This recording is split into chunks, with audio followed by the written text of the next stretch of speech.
Tetapi pada saat ia tenggelam dalam zikirnya, ia akan melintasi alam keghaiban nur ilahiyah yang tidak ada batas akhirnya.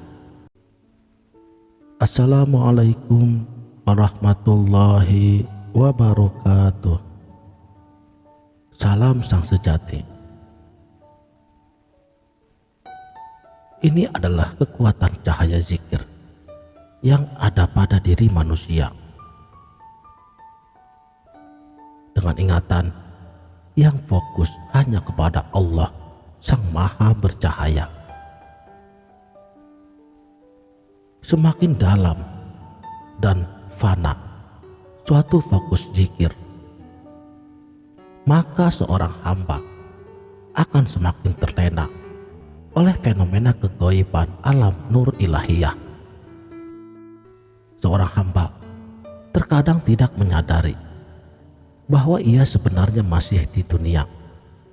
Tetapi pada saat ia tenggelam dalam zikirnya, ia akan melintasi alam keghaiban nur ilahiyah yang tidak ada batas akhirnya. Dan ini tentunya membutuhkan power energi cahaya zikir yang kuat.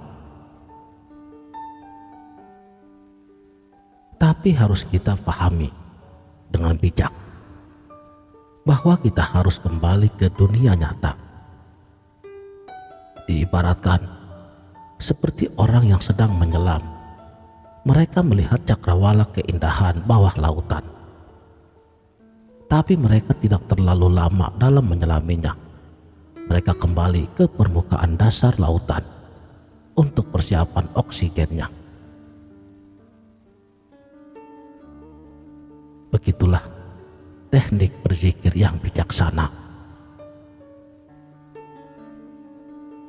Memang pemahaman zikir ini khususnya bagi orang yang benar-benar yakin dan bersungguh-sungguh ingin mengenal dirinya dan mengenal Allah Subhanahu wa Ta'ala, Al-Khaliq, pencipta alam semesta dan pencipta diri kita lahir dan batin, jasmani dan ruhani kita, nampak dan tiada nampak, nyata dan gaib, logika dan non-logika. Karena bagi orang yang beriman, mereka selalu memandang kepada tajalli kekuasaan Allah Subhanahu wa Ta'ala secara nyata pada kedudukan ainul yakin, pandangan keyakinan yang bergerak pada alam semesta dan kekuasaan hakul yakin, pandangan dengan mata hatinya yang tentunya bernuansa secara gaib dengan rasanya rasa yang bergerak di dalam batin pada unsur bayang-bayang kekuasaan Allah Subhanahu wa Ta'ala.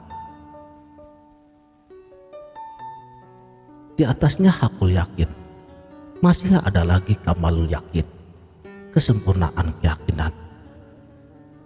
Dan keyakinan ini bisa dirasakan bagi mereka khusus yang telah dicintainya. Mereka diberi hidayah karomahnya dan yang telah dibukakan hijab pada kamalul yakin di dalam dunia ini. Merekalah orang-orang yang mau bermakrifat kepada Allah Subhanahu wa Ta'ala. Dan mereka selalu memandang pada kefanaan, bahwa di muka bumi ini semua fana. Tidak ada, yang ada hanya wajah Allah dan gerak Allah semata. Dan ini diabadikan di dalam surat Ar-Rahman ayat 26 sampai 27. Kullu man 'alaiha fa'anin wa yabqa wajhu rabbika dzal jalali wal ikram. Semuanya pasti binasa. Yang kekal hanya wajah Tuhanmu yang maha memiliki keagungan dan juga kemuliaan. Saudaraku, sang sejati, dunia yang kita huni ini merupakan dunia perubahan dan pergantian. Tidak ada sesuatu yang tetap di dalamnya.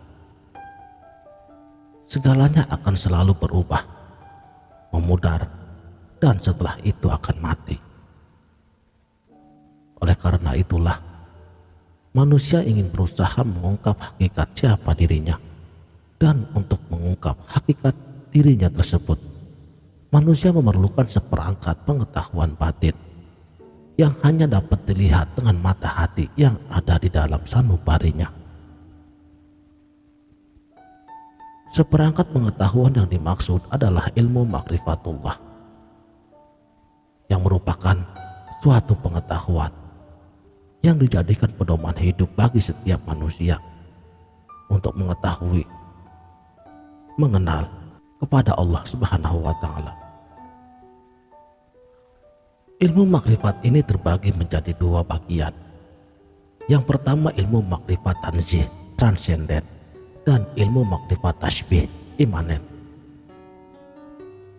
Tuhan menyatakan dirinya dalam 7 martabat, yaitu martabat yang pertama disebut martabat tanzih, la ta'ayun, atau martabat tidak nyata, tak terindrawi. Dan martabat yang kedua sampai dengan martabat ke-7 disebut dengan martabat tasbih, ta'ayun, atau martabat nyata yang terindrawi. Martabat ahadiyah, keadaan zat yang esa. Martabat wahidiyah, keadaan asma yang meliputi hakikat realitas keesaan. Martabat alam arwah, martabat alam misal, martabat alam ajsam, alam benda, dan martabat alam insan. Kesemua proses perwujudan ini, keberadaannya terjadi bukan melalui penciptaan, tetapi melalui emanasi, yaitu pancaran. Untuk itulah antara martabat tanzih, transenden, atau la ta'ayun, atau martabat tidak nyata, dengan martabat tasbih, imanen, atau ta'ayun, martabat nyata, secara lahiriah keduanya berbeda, tetapi pada hakikatnya keduanya tetap sama. Seorang hamba yang telah mengetahui kedua ilmu makrifat ini, baik itu makrifat tanzih maupun makrifat tasbih, ia akan sampai pada tataran tertinggi, yaitu tataran rasa bersatunya dirinya dengan Tuhannya, atau dikenal dengan sebutan wahdatul wujud. Untuk mendekatkan paham, makanya uraian ini seringkali dianalogikan dengan air laut dan ombaknya.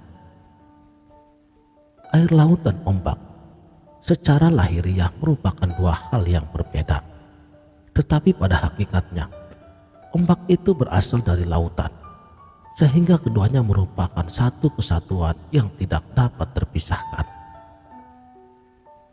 Sekianlah, mudah-mudahan video ini dapat bermanfaat. Wabillahi taufik wal hidayah. Wassalamualaikum warahmatullahi wabarakatuh.